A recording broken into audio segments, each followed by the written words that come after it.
Bien, bueno, entonces vamos a hacer estos ejercicios, ¿verdad? Relacionados con la teoría de ácidos y bases de Brøsted y Lorry, que eran los que mencionábamos que dentro de su teoría hablaban de lo que son el par o los pares, ¿verdad? Ácido, base, conjugado. Entonces, a ver, observando esta ecuación química, ¿quién sería nuestro ácido? ¿Quién sería nuestra base? ¿Quién sería el ácido conjugado? ¿Y quién la base conjugada? Ahí podemos ver las letras, ¿verdad? A, B, C y D. Y bueno, a ver, ¿quién nos quiere compartir ahí? ¿Qué piensa? Bueno, recuerden que el ácido y la base van a ser siempre los reactivos, ¿verdad? Los vamos a tener del lado izquierdo de la ecuación y los ácidos y las bases conjugadas van a estar siempre del lado de los productos, ¿verdad? En el lado derecho de la ecuación. Entonces, a ver, en esta ecuación, ¿quién sería el ácido? ¿A o B? A. Bueno, de acuerdo con la teoría de Brøsted y Lorry, un ácido, ¿cómo definía Brøsted y Lorry a los ácidos? ¿Alguien se recuerda de lo que vimos en la reunión anterior?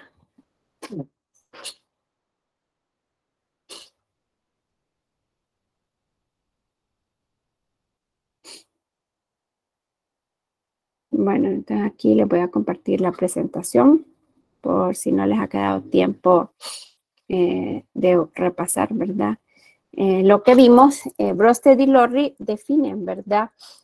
A los ácidos y a las bases de acuerdo con su capacidad.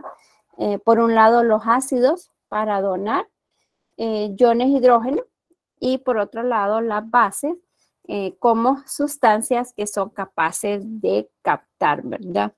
O de aceptar un ion hidrógeno, ¿verdad?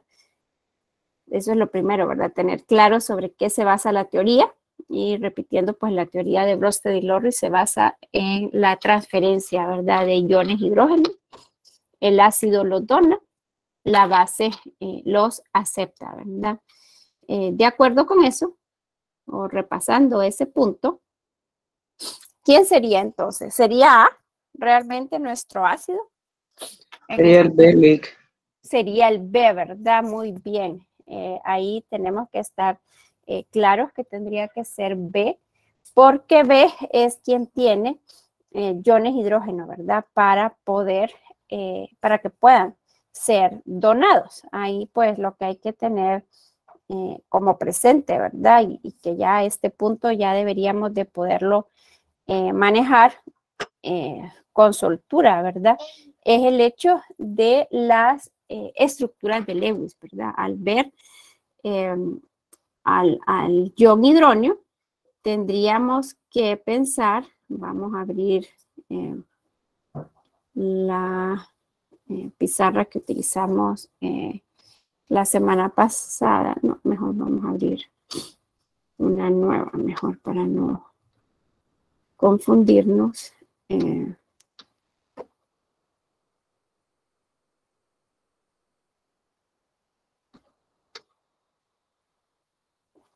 Bueno, entonces ya ahí en el chat ustedes pueden ver el enlace, ¿verdad? A la pizarra. Y bueno, como les decía, lo que tenemos que poder ser capaces, ¿verdad? Es que cuando vemos la fórmula de H3 o más, pues deberíamos ya en nuestra mente visualizar, ¿verdad? Que ese átomo de oxígeno está unido a 3 átomos de hidrógeno. Ya el oxígeno ya solo tendría, ¿verdad? Un par de electrones solitarios y por eso ese oxígeno tendría esa carga positiva, ¿verdad? Entonces, quien tiene hidrógeno para poder ser donados es el ion hidrógeno, ¿verdad? Así que aquí, efectivamente, nuestro ácido sería B. Por lo tanto, A sería nuestra base, ¿verdad? Es una especie que es capaz de aceptar iones hidrógeno, ¿verdad? Y como mencionábamos de la teoría de Bronsted y Lowry, decíamos, ¿verdad? La especie que se forma cuando la base acepta un protón constituye el ácido conjugado, ¿verdad? Y la especie que se forma cuando el ácido dona un protón es la base conjugada. Entonces, ¿quiénes serían el ácido conjugado y quién sería la base conjugada en este caso?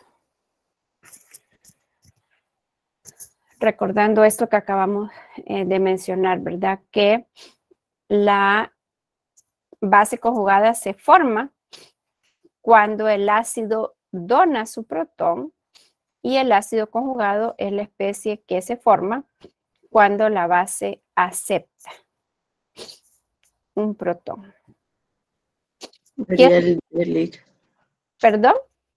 El D, la base conjugada. Muy bien, D sería la base conjugada, ¿verdad?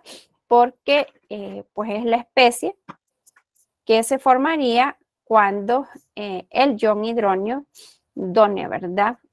Su protón, aquí lo que estábamos pensando en la ecuación, ¿verdad? Tendríamos ese ácido y como podemos ver aquí, ¿verdad? Entonces tenemos este anillo unido a un oxígeno que tiene la carga negativa.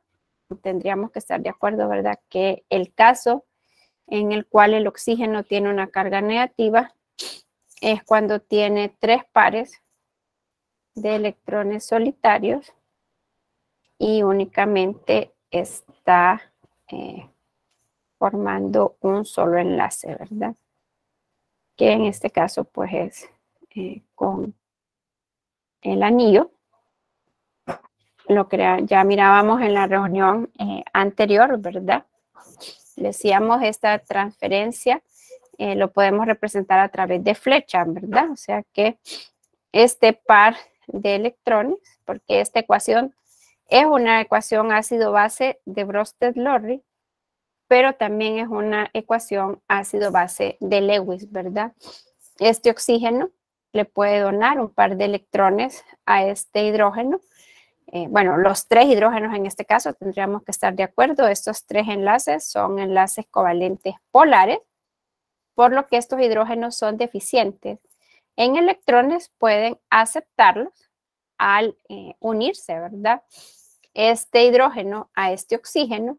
Entonces, este oxígeno, que ya decíamos, ¿verdad? Este es un enlace covalente polar. Este par de electrones están más en dominio del oxígeno que del hidrógeno. Este oxígeno tiene una carga parcial negativa, ¿verdad? El enlace se rompe y el oxígeno se queda, ¿verdad? Con el par de electrones solitarios, de manera que muy bien, creo, si no me equivoco, y reconocí bien la voz, era Nayeli la que nos decía, ¿verdad? Creo yo, no sé, espero no estarme equivocando. Sí, la que nos decía, sí, ¿verdad?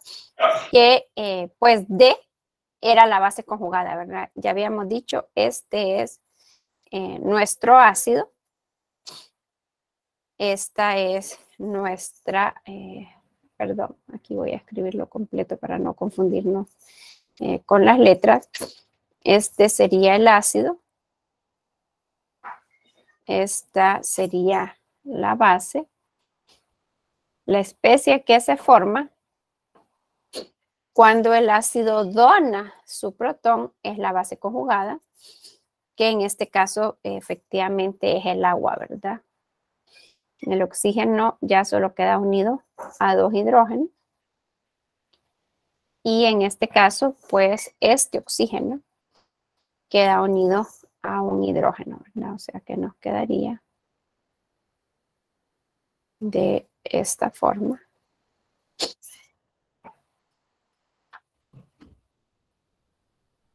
Y de esa forma esta sería nuestra base conjugada, porque es la especie que se forma cuando el ácido cede su protón, y esta especie, ¿verdad?, que se forma cuando la base acepta ese protón, pues sería nuestro ácido, ¿verdad?, conjugado. Y ahí, si ustedes observan, ¿verdad? Ya vamos a ir a la presentación, permítanme. Solo quiero moverlo para acá. Ajá, este sería nuestro ácido conjugado. Entonces aquí, en el ejercicio, nuestro ácido sería B, A sería nuestra base, C sería nuestro ácido conjugado y D sería nuestra base conjugada, ¿verdad?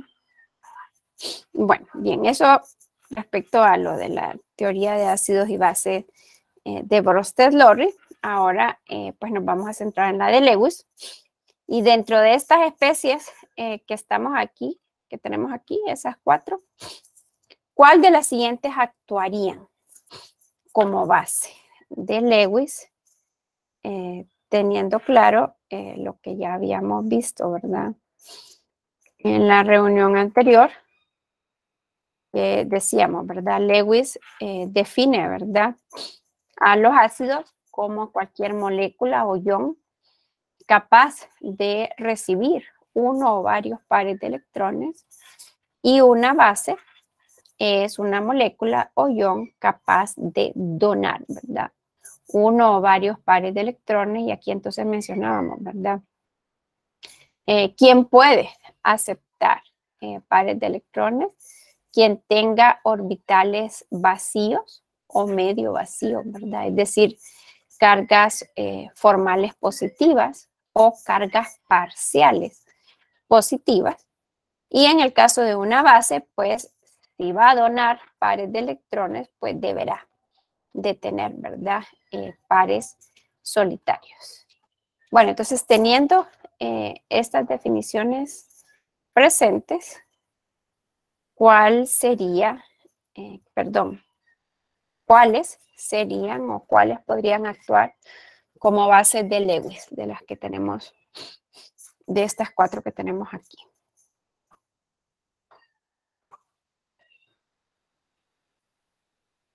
El flúor leak sería uno. El ion fluoruro, ¿verdad? El ion, Sí, el no es el fluoruro. flúor, no Sí. es el flúor, ¿verdad? Es el ion fluoruro porque tiene la carga negativa. Muy bien. Ahí pues tendríamos que estar de acuerdo que si tiene, ¿verdad?, un halógeno, la carga negativa, entonces ¿en qué caso el patrón común es negativo para el caso de los halógenos? Cuando tienen 4 pares de electrones solitarios, ¿verdad? Así que muy bien, el ion fluoruro tiene, ¿verdad?, pares de electrones solitarios que pueden ser donados. Muy bien, el ion fluoruro sería una especie que podría actuar como base. ¿Quién más podría actuar como base ahí? El hierro, 3 Lic. No, el hierro 3, no, ¿verdad? Recordemos allá de nuestras clases de química general, y creo que lo repasábamos, ¿verdad?, en la reunión anterior, cuando se forman los cationes.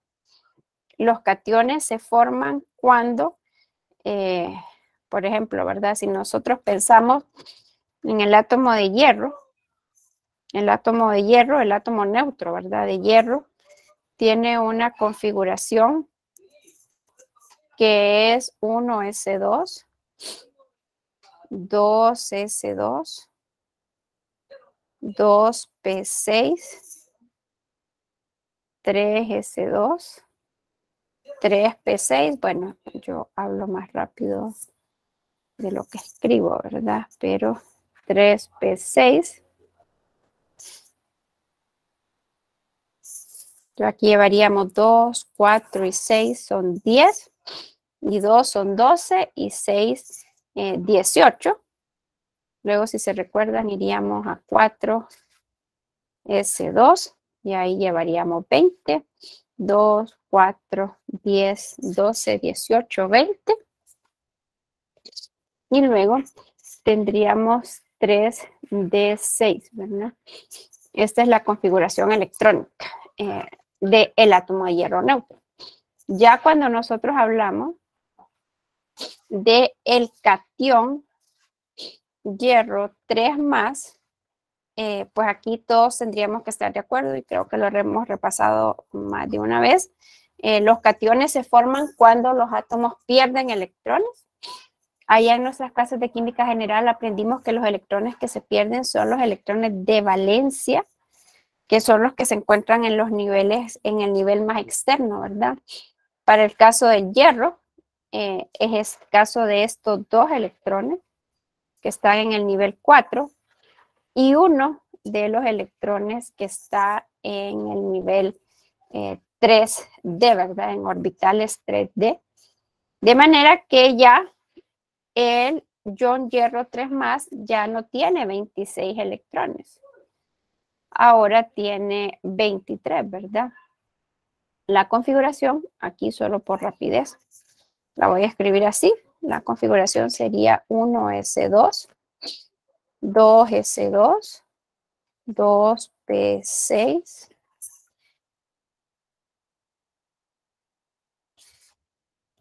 3S2, 3P6, 3D5, ¿verdad? Ya no habían electrones en el orbital 4, en el nivel 4, perdón, en el orbital 4S, y ya en los orbitales D ya no habrían 6, sino que habrían 5, ¿verdad? Entonces tendríamos 2 y 2 son 4, más 6 son 10, más 2 son 12, más 6 son 18, más 5 son 23, ¿verdad? Entonces no, el ion hierro 3 más no es rico en electrones. Más bien el hierro 3 más es deficiente en electrones. ¿Por qué? Lo que ocurre, y ahí ustedes podrían preguntarse, bueno, y entonces deja de existir el orbital 4S. No, el orbital 4S no deja de existir. Lo que pasa es que ya no tiene electrones, ¿verdad? Es decir, ahora en el orbital 4S lo que nosotros tenemos son 0 electrones. Y por eso es que el ion hierro 3 más podría ganar electrones, ¿verdad? Porque el orbital está ahí. Solo que como está ese orbital, pues una vez que se han perdido esos electrones, pues ese orbital queda vacío, ¿verdad? Entonces, bueno, ahí la pregunta era quiénes eran bases, quiénes podían actuar como bases, pero ya que hemos explicado esto, podríamos agregarle, ¿verdad? Para ese ejercicio podríamos poner quiénes actuarían como bases y por otro lado podemos tener quienes actuarían como ácidos, ¿verdad? De Lewis. En el caso del hierro 3 más, como les digo yo, actuaría como un ácido, ¿verdad? Es decir, como una especie que puede aceptar electrones porque tiene orbitales vacíos. No sé si queda claro. ¿O hay alguna pregunta? Bueno, entonces, si ya quedó claro, ¿quiénes serían? ¿Quién más puede actuar ahí como una base?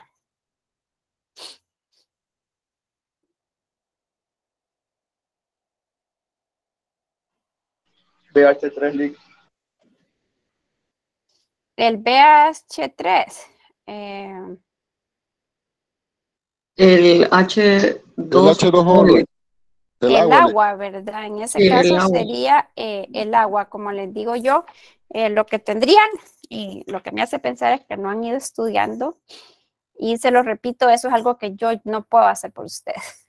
Yo les puedo explicar, pero estudiar tienen que ser ustedes, ¿verdad?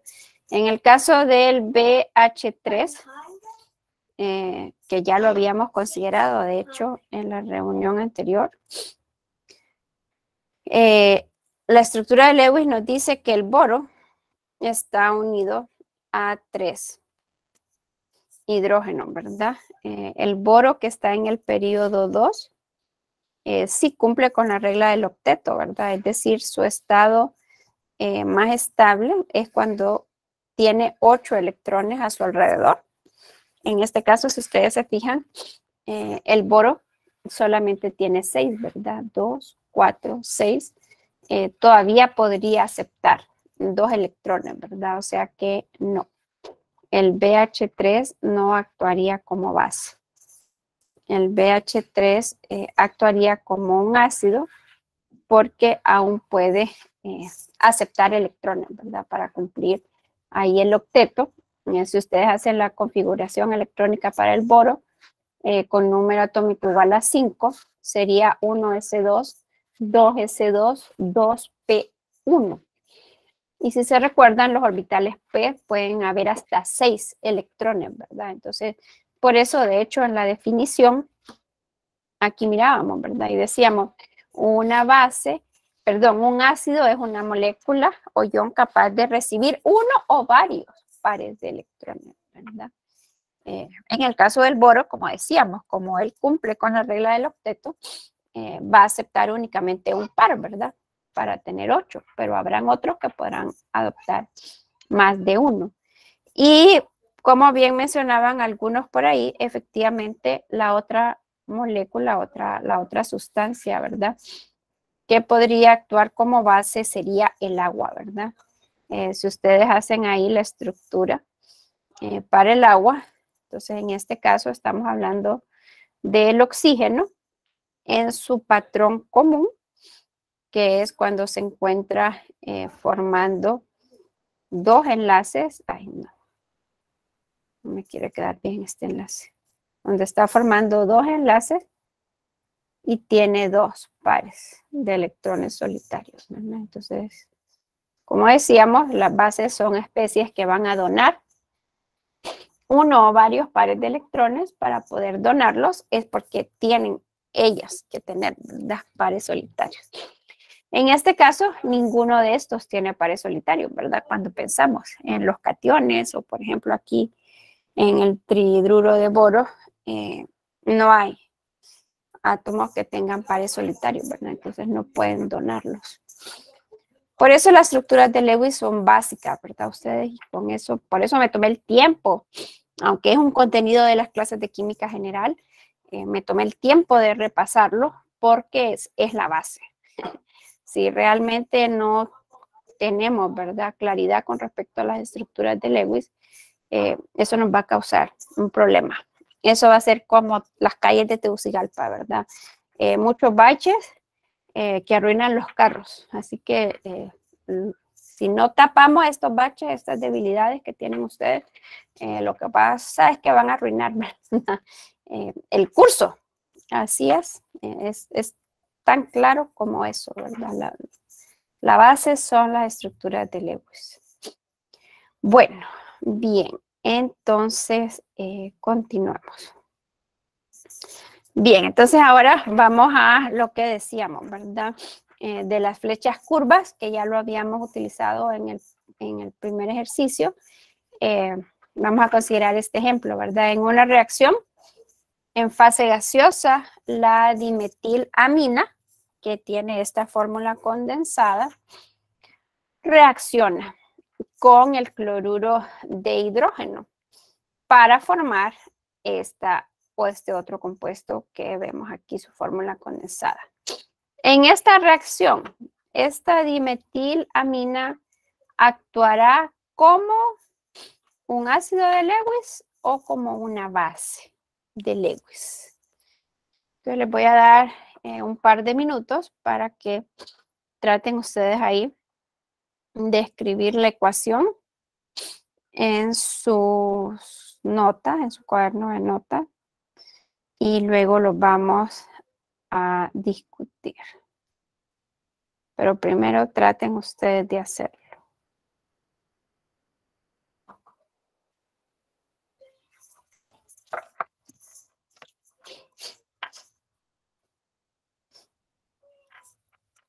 De hecho, si quieren, lo podemos copiar y nos lo podemos llevar aquí a nuestra pizarra. Y ya les voy a revisar que en la configuración ustedes puedan editarlo si no podían. Bueno, entonces les voy a volver a copiar el enlace ahí en el chat para que ya puedan editarlo.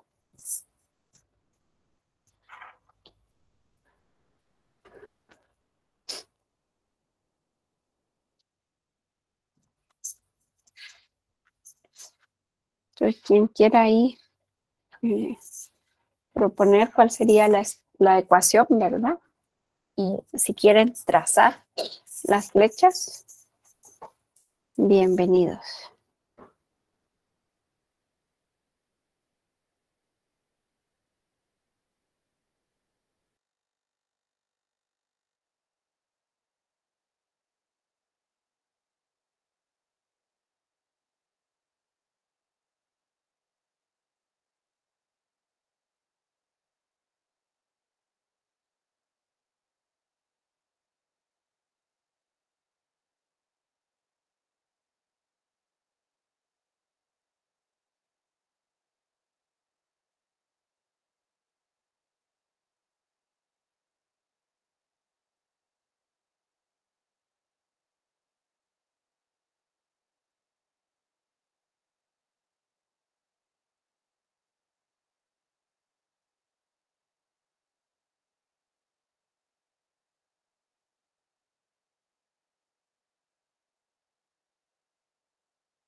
Bien, recuerden que las fórmulas condensadas ya las habíamos visto también y habíamos hecho algunos cuantos ejercicios. Cómo convertimos, ¿verdad? Esta ecuación, esta fórmula en una estructural.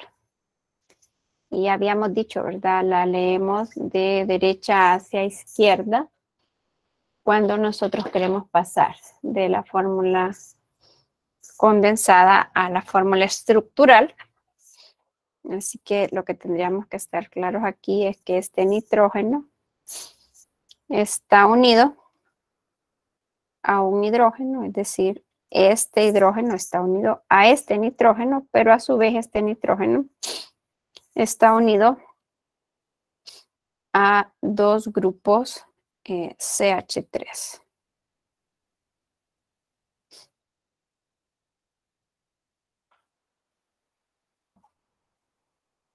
Y también ya nos deberíamos de haber estudiado cuando el nitrógeno está formando tres enlaces, se encuentra en su patrón común neutro y tiene un par de electrones solitarios.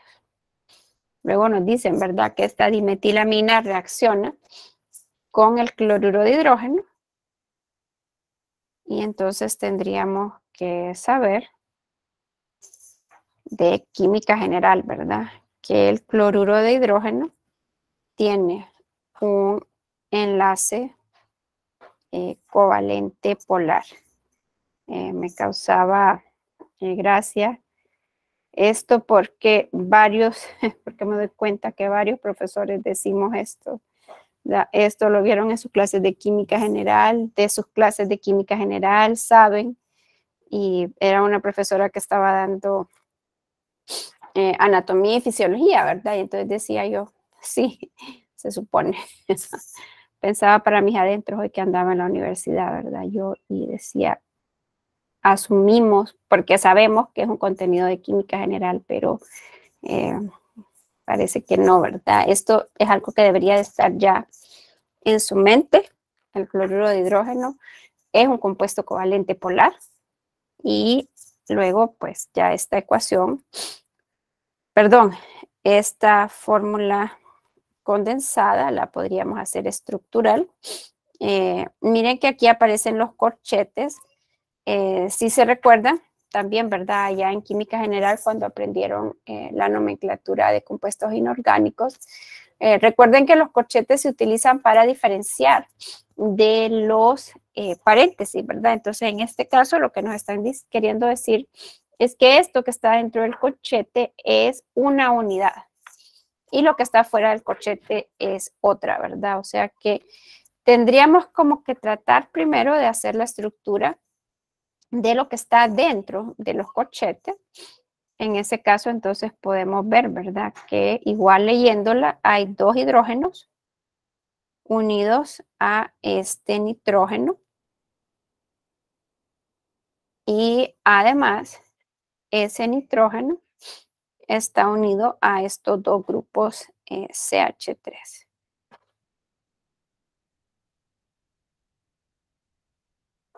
Aquí entonces vemos, ¿verdad? Que el patrón de enlace del nitrógeno ha cambiado.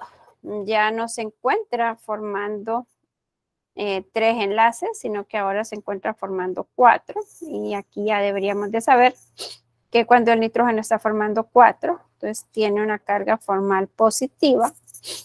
Si toda esta fórmula no tiene carga, entonces quiere decir que esto es un compuesto neutro, ¿verdad?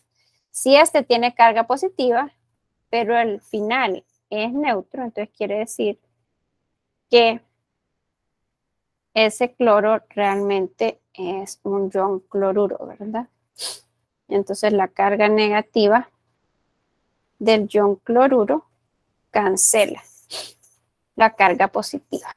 Entonces, bien, y ahora que ya hemos escrito la ecuación y que hemos visto, ¿verdad? Las estructuras, qué es lo que tiene cada una,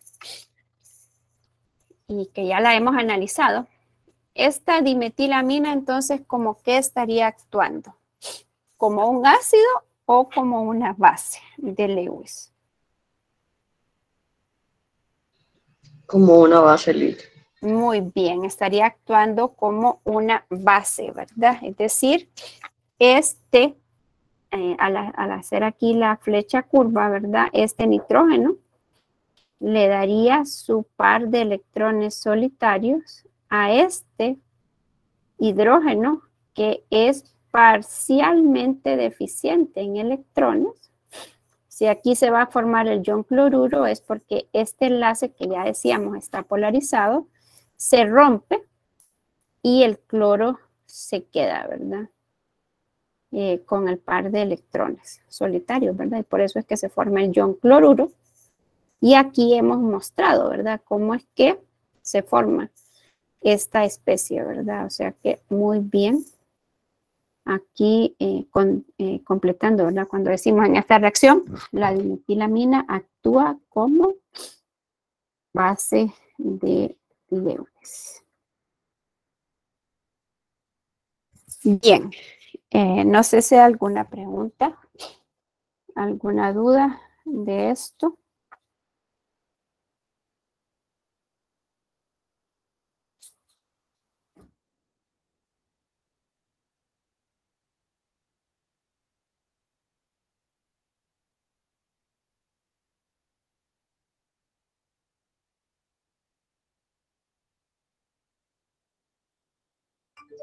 No.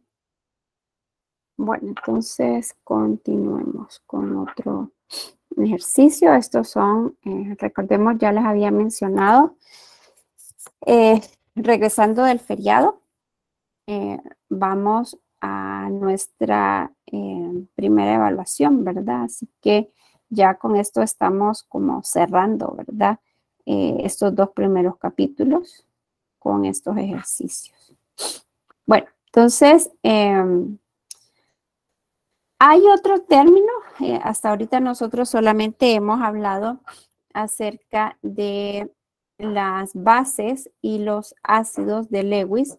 Si ustedes ya leyeron ahí el libro, al final del capítulo 2, que es cuando nos hablan, ¿verdad?, acerca de las bases y de los ácidos de Lewis, nos relacionan cuál es, valga la redundancia, la relación que hay entre los ácidos y las bases, ¿verdad? Entonces aquí lo podemos leer. Si ustedes se fijan, permítanme un momento, joven. Bueno, entonces aquí les decía, si nos fijamos en el libro, al final, ¿verdad?, del capítulo 2, entonces aquí tiene, podemos ver, ¿verdad?, la nota a la derecha, la base de Lewis tiene un par que lo compartirá y el ácido de Lewis necesita 2 que lo va a recibir del otro. Pero luego aquí si se fijan, creo que, permítanme, ¿dónde es que está? Ah, no, entonces creí que les aparecía aquí, pero no, es más adelante, entonces que habla, creí que era en esto, pero no, ya vi que no, pero lo vamos a introducir, ¿verdad? Perdón, creí que estaba aquí en el libro, pero no, sí, ya me fijé, que no está. Bien, entonces aquí lo voy a anotar en la pizarra para que nos quede, ¿verdad? Cuando nos referimos a un ácido de Lewis, como ya decíamos, son especies que aceptan pares de electrones. Entonces, también se les puede conocer con el nombre de electrófilos. Pensando, ¿verdad?, en la raíz de la palabra electrófilo, recordemos que filo viene de afinidad, ¿verdad? Entonces, aquí cuando decimos electro, entonces hacemos referencia a quién, a los electrones, ¿verdad? Que es justo la definición que hemos dado. Hemos dicho que los ácidos de Lewis son especies que aceptan electrones, ¿verdad? Entonces, otra forma de decir que aceptan electrones es utilizar este término de electrófilo, ¿verdad? Y para el caso de las bases de Lewis, entonces hemos dicho que una base de Lewis es una especie que dona electrones y al donar electrones entonces se une a núcleos, ¿verdad? Entonces se utiliza un sinónimo para base de Lewis, el término de nucleófilo, ¿verdad? Entonces aquí nuevamente, aquí filo proviene, voy a borrar esto, ¿verdad? Aquí que había subrayado. Recordemos que estos términos, ¿verdad? Filo hace referencia a afinidad, ¿verdad? Entonces los ácidos de Lewis son afines a los electrones, las bases de Lewis son afines a los núcleos, ¿verdad? Y podemos encontrar esos dos términos, o ácido de Lewis o electrófilos, bases de Lewis o nucleófilos. Y pensando en esto, que se utilizan los términos como sinónimos, era que les traía este ejercicio, ¿verdad? Cada una de las siguientes moléculas es electrofílica, es decir, es deficiente o parcialmente deficiente en electrones. La pregunta es, ¿cuál sería el átomo electrofílico en cada una de ellas? Así que les dejo ahí unos minutos para que piensen en las estructuras, en el tipo de enlaces que están presentes en ellos y quién sería ese átomo, ¿verdad? ¿Qué sería electrofílico?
A ver, en el primero vamos a tomarle una captura y nos lo vamos a llevar allá a nuestra pizarra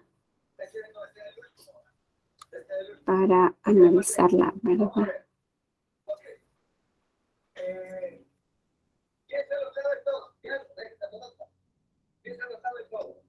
Yo, mister.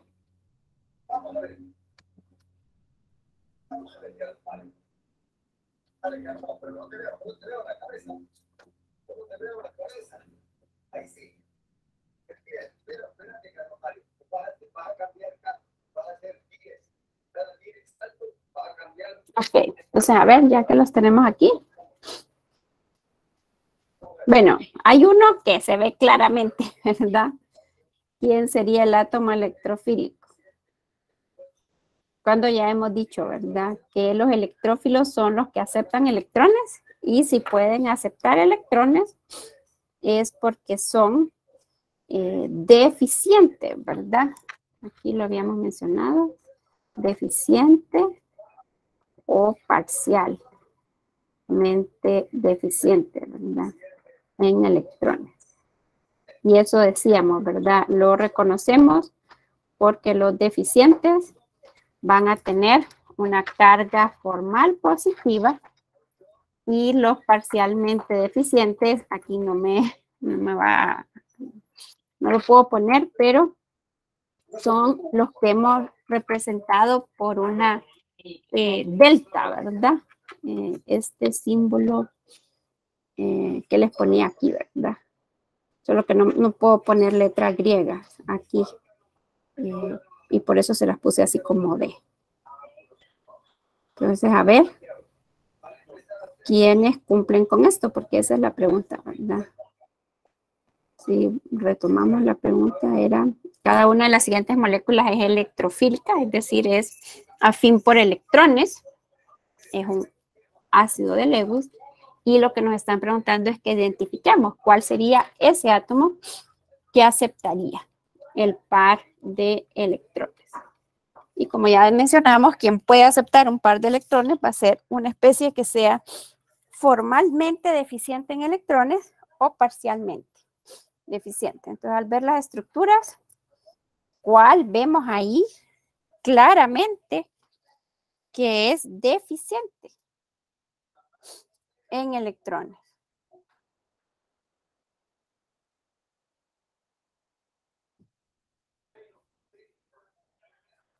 ¿Cuál es deficiente en electrones? El OH, Lick. El OH no. Estamos hablando... El oxígeno. Muy bien, el oxígeno. Aquí eso se lo vuelve a preguntar, a poner, ¿verdad? La pregunta era que identificáramos el átomo, porque hay un átomo que es deficiente en electrones. Uno, ¿verdad? Y muy bien, Nayeli, ahí el átomo que se distingue, ¿verdad? Con solo verlo, que es deficiente en electrones, es en el segundo caso, el átomo de oxígeno, ¿verdad? Muy bien, este. Y lo reconocemos por esta carga formal positiva. Muy bien, muy bien. Bueno, ahora pensemos en los otros. ¿Cuáles serían los átomos deficientes?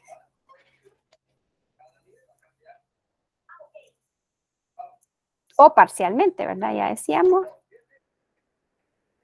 Formalmente o parcialmente. El oxígeno de en medio del tercero, Lick. No, el oxígeno no.